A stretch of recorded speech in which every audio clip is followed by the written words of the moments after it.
everybody, welcome back to Furniture Flipping Teacher. It's Lauren here, and we are back outside to tackle some more exterior projects. If you remember last time we were out here, Neiman and I demolished the whole front porch deal that was going on. It was a wooden deck, and that was a really big step in getting this outside place looking right. And since then, there have been a lot more updates up front here as well. As you can see, we've got some brand new steps. Our old ones were not up to code. They were about 9 inches. And so now we've got 13-inch steps, so our feet can actually fit on them. So it's way more safe for both us and our guests for our future Airbnb. And they also poured some concrete over here just to help all of that water flow correctly and drain right. And then we got a new screen door here as well. We got our windows painted, but as you can see, there's still a portion of the front here that is sticking out like a sore thumb. We're gonna get that fixed today.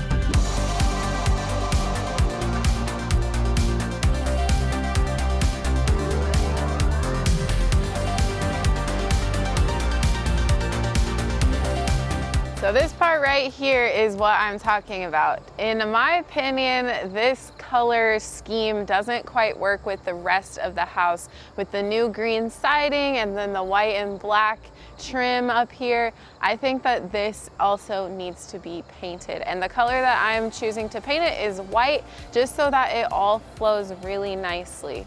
The reason I had them paint the edges of the windows black is so that we could break it up a little bit, because I thought that if we painted all of the front white and the bricks white, there would be no separation anywhere. So that's why we went ahead and went with black up here. And I think when we do some white down here, it's really going to finish off this front look. So there are a couple of areas that the bricks, or whatever you want to call these things, have fallen off over time. And so we're gonna need to make some assessments here, figure out what we need to go grab from either Home Depot or Lowe's so that we can get some of this fixed up, and then we will be able to get started. So another area I'm gonna be painting is around this little porch area. It looks like at one point it was painted, but since that deck was covering it, it's just, worn off over time. And so we'll be taping off all of the new concrete so that I don't get any paint on there. But I think we've got a pretty good idea of what we need to go grab. What my plan is to just go to the store and see what we can find that's as similar as possible to these. Obviously, it doesn't have to be the exact same color because I'm going to be painting it white, but I do want the same texture, and there's only a couple that are still around. A lot of them are just missing, and it's mostly on the corners, so that's interesting. But we're gonna head over to the hardware store, get some supplies, come back and get started. We're back from Lowe's. We ended up grabbing just 2 of these. They're pre-glued together pieces, but we may have to take some of them apart. Now, I know they're not exactly what we've got here on the house, but it is gonna work because the ones that are on the house are tons of different sizes and textures. So we figured that since we're gonna be painting them anyway, we just really needed some smaller pieces to fill in the gaps where previously came unstuck. And before we glue these on though, and before we get to painting, the first step is gonna be to actually spray off the bricks as they are, because they've been out here for so long. They're dirty, as you can see, and it's important, just like as you're doing furniture or painting walls or anything, you need to make sure that your surface is clean. So we're gonna grab the hose out and give it a nice wash. Alrighty, I think we're done spraying it off, so obviously that's gotta dry. In the meantime, I'm going to start placing some of the new bricks. All right, so we've got our adhesive here. I got the Loctite PL Max Premium, and the reason I went with this one is because it was for exterior and interior, which we need exterior. And then it also specifically says that it's good for like vertical sticking of things. So since we're doing the vertical and it has the potential to like kind of go downward in a way, it's important to have the correct type of materials that you're using to stick the different bricks on. And they had other options, like if you're putting cement blocks, like stacking them. But again, since this is the vertical, it was important to get really like strong, much stronger adhesion than just any normal. So we've got it loaded up in the gun, and then I am just gonna start by putting on the pieces that were already on there. That way I can see what we're working with, see how much of those new pieces that we've got to use, and that way I can cut them down to size. So we got all of the old glue scraped off the back here, and then this is also all scraped off so it'll fit much better. All right, one done. Hopefully it stays in place. For some reason, the adhesive isn't really coming out of the caulk gun very well, so hoping that'll get a little easier. But we're gonna move on to the next piece now.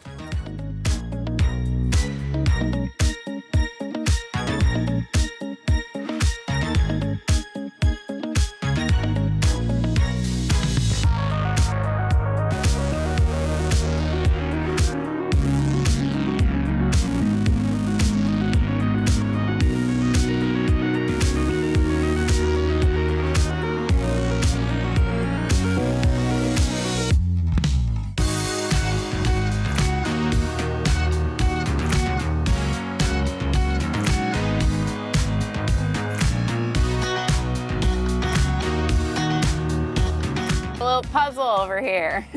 But we got this all repaired.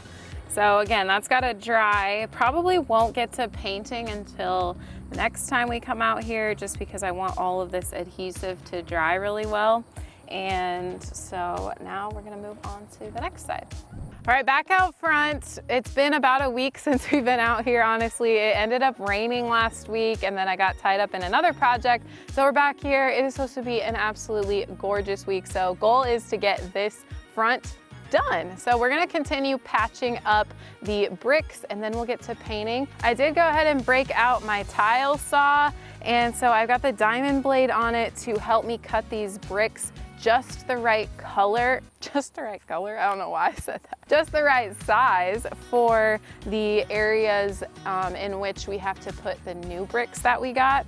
So I'm gonna be cutting these bigger pieces into smaller pieces real quick, and this thing is so easy to use. It's actually Ryobi. It came with 3 different blades, so you can cut tile, metal, plastic, anything, and then yeah, so let's go ahead and measure over there, and then we'll cut some off so that we can stick it to the wall.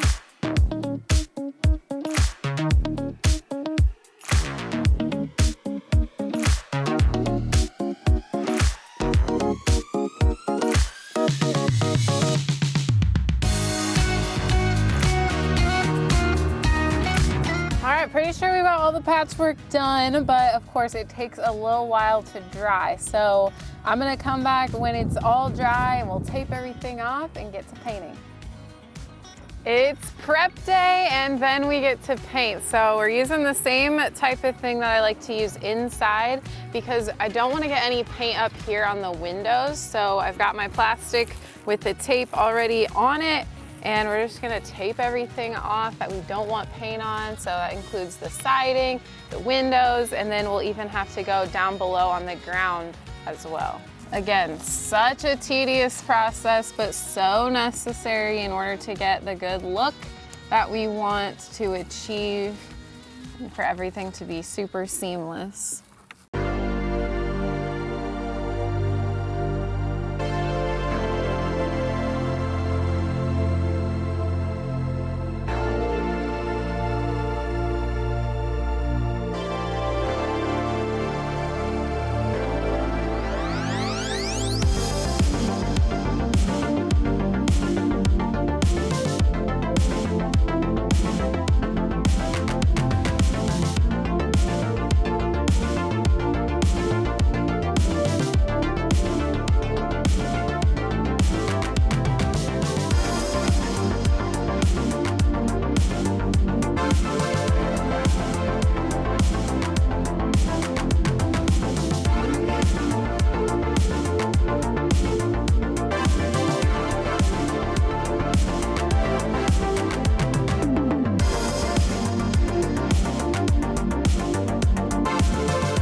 prep is done. Woo! A lot of work, but we're ready to paint finally. So at Lowe's, we picked up this masonry and stucco and brick paint. So I'm thinking that since these are bricks / stone, I think that this would be the perfect paint that would adhere really well to that. If you remember a couple of days ago, really just a couple of minutes ago for you guys in this video, but I did spray down all of the surface. So we're all clean.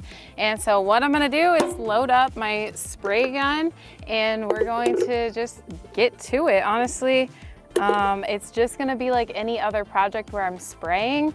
I'm going to put the paint in here, test it out, and then get after it. So I just opened this paint and I'm gonna show you why it's important to stir your paint. Whatever kind of paint it is, furniture paint, wall paint, brick paint, it always separates. So look at this. It's yellow and white all mixed. So we need to make it all the same consistency. So that's gonna take us stirring it. Yes, you can get it shaken up at the store, but if you leave it for even just a few days, it will begin to separate. So it's important that you get all the way down to the bottom as well. All right, let's do it. So I'm gonna use my air respirator mask so that I don't get any of the fumes breathed in my lungs. And I'm gonna start on this side and work my way around to the front and then the other side. All right, first coat on this side, done. Just like that. It literally took me like, what, 2 minutes to do? So I already love it. The difference is so good. I don't know what to say. I'm speechless kind of, but this versus the brown that it was, it's going to make this house, the curb appeal, the aesthetic, everything elevated so much and look a lot more sophisticated and like it actually belongs there. So on to the front.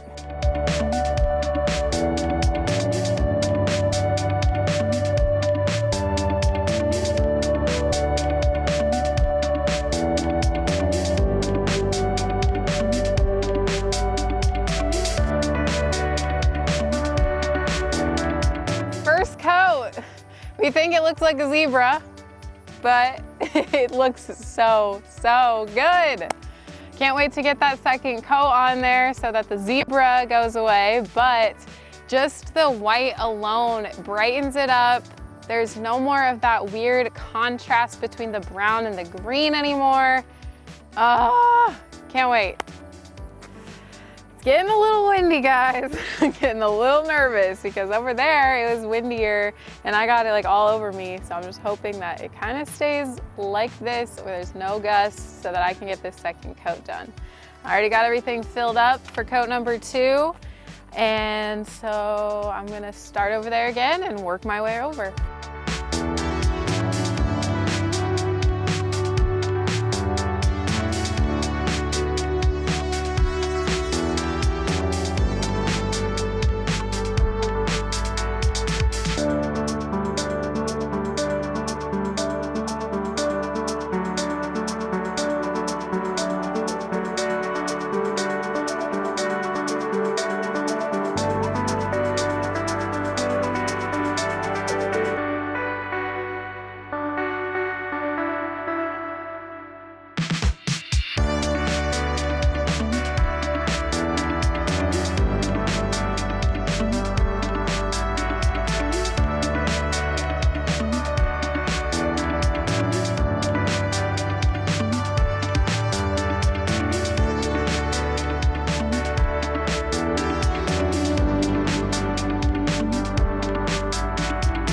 I think we're calling it good, but it looks great. Now we gotta take all of the plastic off that we just spent so long doing, but again, it's worth it. Can't wait to get it off. Let's do it.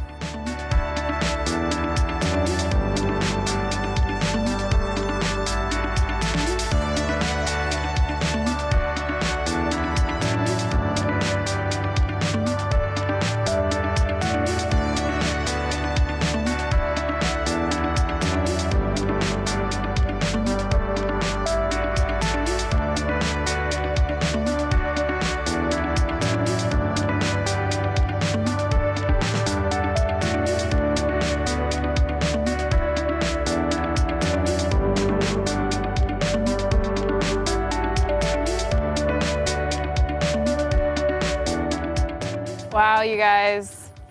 This paint can was about $30, and let's account for $20 for all the plastic and tape we used to tape everything off. That means that this took around $50 to upscale the curb appeal of our house so much. Neiman and I were just talking, and we feel like this probably added on at least a couple of $1,000s of equity into the home. That is just incredible because it really only took us 1 or 2 afternoons and $50. So, you know, anything with your house can be done by you. You just gotta have that vision, and then you just gotta be willing to carry it out. This was just a really quick DIY project that I'm so glad that we did, because in reality, I think that this brownish reddish brick that was here before really was taking away and clashing and competing with the green siding that we had just put on. I'm really glad that we ended up painting the black windows. We actually had our contractors do that because it was a little bit more of a tedious job, but we could have done it. I'm just so pleased with how it has come so far between getting the roof done, the siding done, and now getting this brick painted. Our next ideas for this exterior of the house include making a railing here, because this needs to be more safe than it is currently. And then we've got some more stuff going on in the back as well. So be sure and get subscribed down below, because we've got new content every single Thursday, and we love to bring you guys along with what we're up to each and every week. Thank you guys so much for watching, and I'll see you on the flip side.